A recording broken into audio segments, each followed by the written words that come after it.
lenses. It's a jungle out there. Yeah, it can be a jungle out there with lenses. There are so many options. There are so many good options. If you are looking at what lens you have, what lens you might want, and doing the pros and cons, trying to make a decision, it can be intimidating. I want to say one thing right off the top. I want to be crystal clear on this because it's very important. If you have money to invest in your photography, a good lens is absolutely going to give you the most bang for your buck. Just hands down. I don't know a photographer that wouldn't agree with that. Sure, you may need other things, but top quality glass is always a good investment and tends to last quite a bit longer than other things you might invest in. As the title of this video says, there is one thing about lenses that you really have to keep in mind as you try and make your decision. I'm going to use the lens I use the most often as an example to try and give you some background to understand what that one thing is. If you are shooting with the lens wide open, its maximum aperture, almost 100% of the time, that's too general, that's probably not true, but a vast majority of the time, you are probably shooting a portrait or a picture of a person with a soft background. That is the number one thing I hear most photographers talk about the bokeh or bokeh, however you want to say it, of their lens. They want that soft background behind their subject. Now, this lens is a zoom lens and it's an f4. Wide open f4, the depth of field is going to be deeper than if it was an f2 or 2.8 or something like that. So the background won't be quite as soft. But if you aren't shooting portraits, odds are that stop or two probably won't make a whole lot of difference. If you're shooting landscapes, you definitely want maximum depth of field. You want to see things in focus, right? It's pretty clear.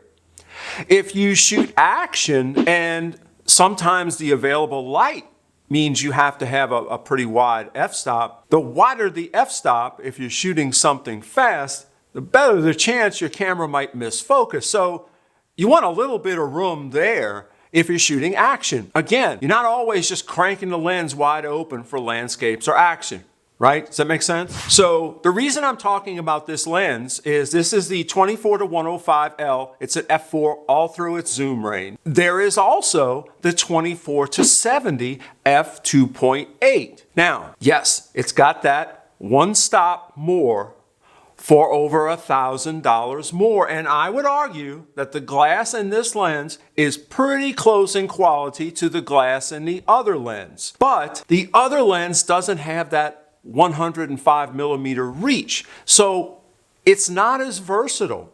The zoom range is narrower. That's the cost of the wide open stop. I mean, it's a trade-off, right? I mean, when the lens designers are doing this, they have to make decisions. So that's my reason for choosing this lens, versatility. If I want soft bokeh in a background, I crank the zoom, right? I mean, if I'm getting into the 70 to 85 range at f4, f5, 6, the background's gonna be sufficiently soft for me.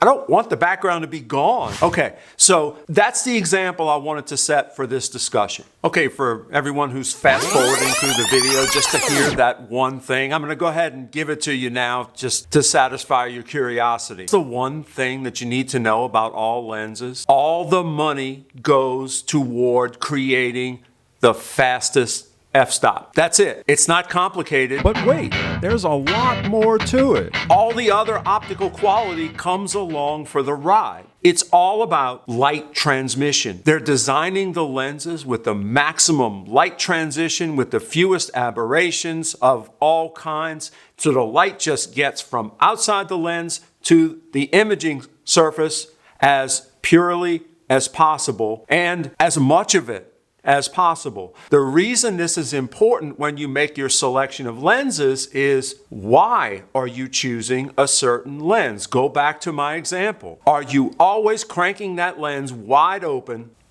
You may not be getting the full cost benefit of the lens if you don't. Now, how soft do you really need your background to be? Are you trying to blur out the background as much as possible because it's really a crappy background? Or you just want to soften it to focus on the subject and to just give an impressionistic view of the background? That's what cinematographers are doing. They're not trying to obliterate the background. They're trying to soften it to make an artistic statement. They're not, I assure you, I've worked on many sets just cranking it all the way open and softening the background and hoping for the best. They don't do that. So what does all this jibber jabber mean for you, right? I mean, I really do feel this is important, or I wouldn't have made the video. When you're gonna make an investment in your lens, as I said at the very beginning, the most important investment in your photography, that you get the right lens for what you're trying to do and not spend thousands of dollars more than you need to for something you don't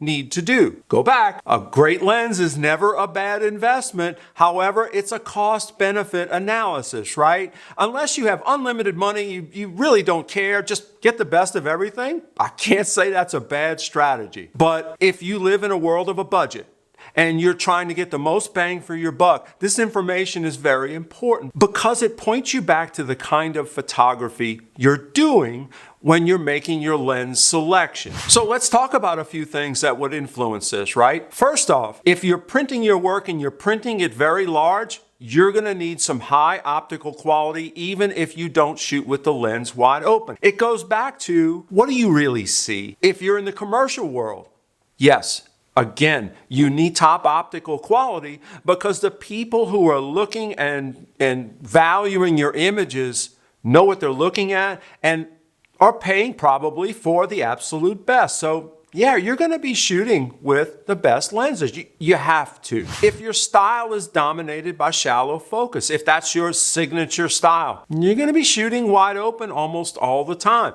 That's your style, that's how you're known. Will you see that money in your photography? Is your photography up to that money? If so, go for it, man. There are photographers out there. Yeah, you gotta have it, gotta show it, you can do it. But if you're shooting and only being seen on a phone or a screen, I don't know, if you're a social media photographer, how expensive of a lens do you really need? There are a lot of them out there. Nothing wrong with that. Man, now you're getting to the category where it's hard to tell the difference between a phone and a Leica lens. I'm not kidding, right? Phones can do so much in software on the back end that they can come and make a look on a small screen like a very expensive lens. That's the world we live in. Now, if your style is dominated by very, very soft background, is it your style or is your lens the style? I'm just gonna leave it right there. I hope this video has been a help to you.